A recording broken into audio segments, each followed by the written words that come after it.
Good New Year, guys. You too. All right. Oh, yeah.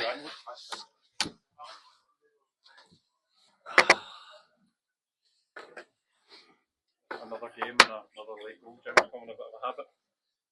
Yeah, excuse me. Yeah, I mean, look, I sound like a broken record after the amount of times that we've left it late to win or to take something from the game. But again, I think it's testament to the character within the group. We going into the dying moments, having came from behind and drawing the game, it probably would have been easy to set up in a fashion that we just take the point away from home. But we're not satisfied with that. We want to try and win the game, and we committed a lot of bodies forward. We left ourselves 1-for-1 at the back with Big Richard, and I thought O'Dad had done really well in that situation to break the counter attack.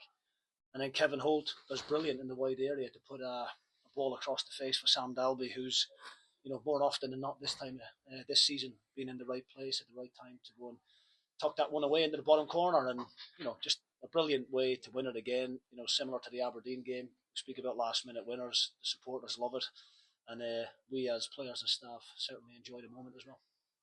Is that the best one yet? The 8 goals that you've scored?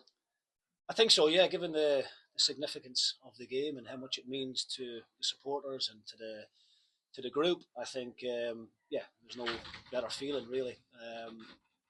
Dundee, after the going in front, when we went in front, Dundee certainly didn't let the heads go down. They kept chucking things at us and they kept putting every ball they could into the box, and the boys had to stand up and defend, and I thought they'd done it brilliantly. So we're over the moon with the results that we've had during this festive period. It's been a really testing and challenging time for us as a squad. We've had injuries obviously to contend with the likes of Molt and Sibbald still out.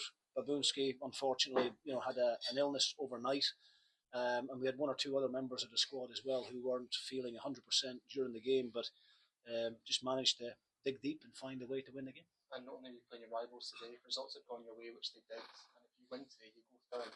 So much pressure on the group today, but they handled that really well.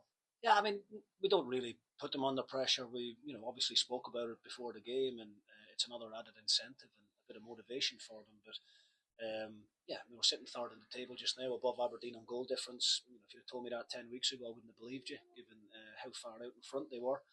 But we've been very, very consistent, and I think Aberdeen is probably a team that we look at, and I remind the players of that. You can't get carried away, you can't get complacent, because that shows, if you do, lose a couple of games and confidence goes, then you can go on the kind of run that Aberdeen are on. So that's something that we need to keep reminding ourselves of. Enjoy the moment, but we won't get carried away. We won't allow ourselves to think all of a sudden we've become this brilliant team. We're getting results because of the hard work and the resilience that the players are showing. We've created a great culture within the group, and that'll carry us a long way. Well, we want to finish the league as high as possible. I wish the season was over tonight now, to be honest with you, because that would be a remarkable season for a newly promoted team. But we're not talking about European places. We're not talking about top 6. I know it's really boring and probably not what you guys want to hear, but it's still about getting the points required to make sure that we're a Premiership team next season. Once we achieve that, there's a number that we've got, a target that we've set for ourselves. Once we hit that, then we can start thinking about a little bit higher up. But we'll enjoy the position that we're in at the moment, but it's far too early. We're only in January, still a hell of a lot of football to be played, and a lot of teams around us, I would imagine, this month will strengthen. So we just need to keep working hard and keep picking up these results. Are you guys likely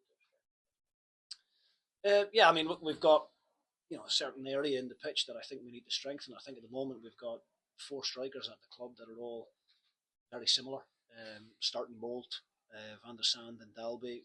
I think we need a little bit of pace at the top end of the pitch. It's something that we spoke about before the window shut in the summer, and unfortunately just missed out on one before the window closed. But that's certainly an area that we will look to try and sort out, because there's times during the games where we need to be able to go and lengthen it, and we probably don't have that option at the moment. But it's certainly not bringing someone in to replace anybody. It's just bringing someone in to try and strengthen the group. And as I said, once we get the likes of Sibbald and Molt back from injury, then we've put ourselves in a really strong position.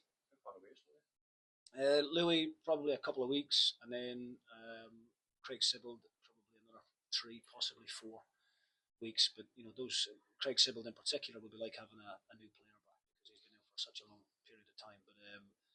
But no, the group that we've had available to us have been outstanding, and this is a great moment for them. A great way to start the new year, beating your local rivals, and we're delighted for the supporters.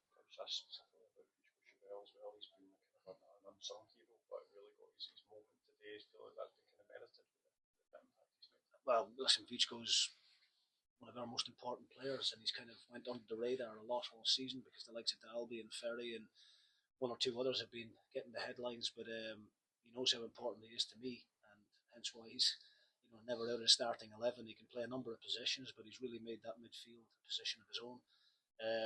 He was up all night, would you believe, with a similar type of bug to Babunski. Was really feeling under the weather prior to the game, but testament to him and his character, he was able to get through it. So yeah, he'll need plenty of recovery tomorrow, and hopefully he'll be okay for the game on Sunday. But it was a great long throw, something that's been good to us in the last couple of games, and Vichko, right place, right time. For your season, you sat where you are now, you must be delighted for that. How that's gone. Yeah, I mean, when the fixtures came out at the beginning of the season, this was the one time a year that we looked at and were really concerned about, and we've had big discussions with the medical team and the sports science department and everything else because, I think we do probably have one of the smallest squads in the group, in the league, sorry. And we've had to make changes to try and keep things fresh, to try and manage the group, to try and make sure that we come through this difficult period without any serious injuries because of fatigue. And I think the backroom team deserve a huge amount of credit for the way that we've been able to manage this period. Still not quite through it yet. A couple of days to recover to the next one, and then obviously a trip to Parkhead